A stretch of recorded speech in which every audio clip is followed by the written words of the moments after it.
Sì, buongiorno dal Friuli Venezia Giulia. Sono nel territorio del comune di Aiello, piccolo borgo a pochissimi chilometri da Palmanova.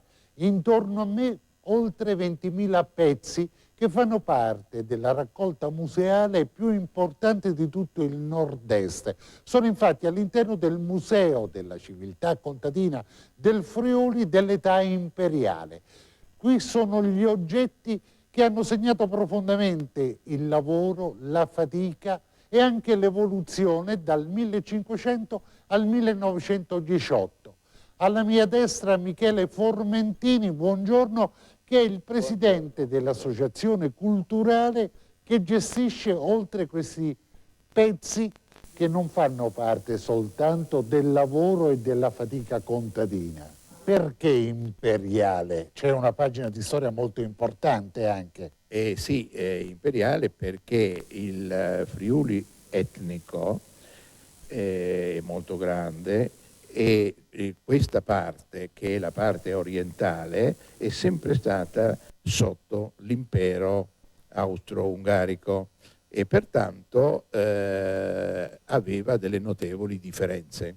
Ecco, terra che ha sempre dato il sostentamento, terra all'epoca amata anche da Radeschi, sua moglie era goriziana tra l'altro, quindi queste terre rappresentano pagine indelebili della storia del popolo furlan. Le dirò che i giovani, quando entrano in questo museo, trovano questi oggetti che per loro sono completamente misteriosi. Scopriamo il piccolo borgo di Aiello, in lingua furlan Dael. Prego la regia di mandare in onda il servizio sulle meridiane, ne esistono ben 37 nel territorio comunale e le 12 che sono appunto nel cortile qui del museo. Le meridiane, gli antichi orologi solari che nei secoli hanno scandito il tempo dei nonni e ancora oggi, era moderna, marcano il tempo di Aiello del Friuli. L'ombra dell'ognomone, discreto e silenzioso, ricorda le ore della fatica nei campi in questo piccolo paese della bassa friulana, che ha visto già i passi dei Romani, di Napoleone e degli austriaci di Radeschi. Le meridiane qui sviluppano un vero e proprio itinerario, un escursus storico che il terzo millennio non potrà scalfire, poiché sono il patrimonio di questa gente.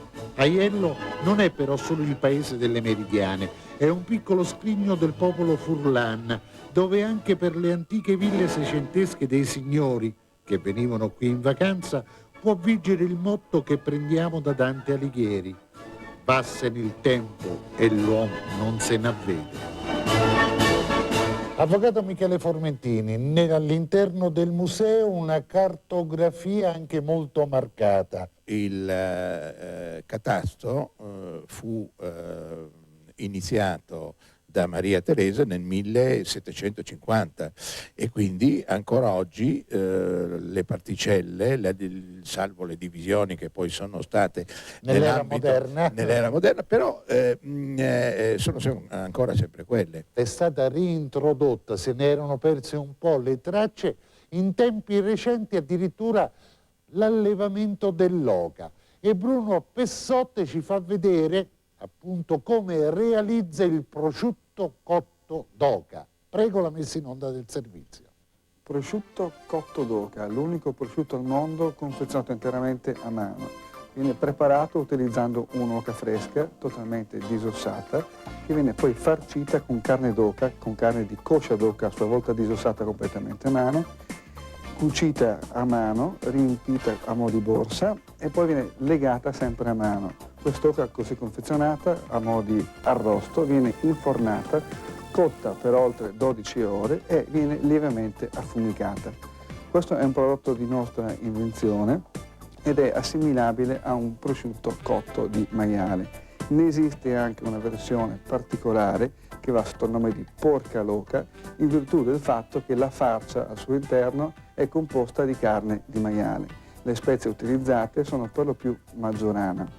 La cottura è molto lenta, a bassa temperatura, siamo sotto i 90 gradi.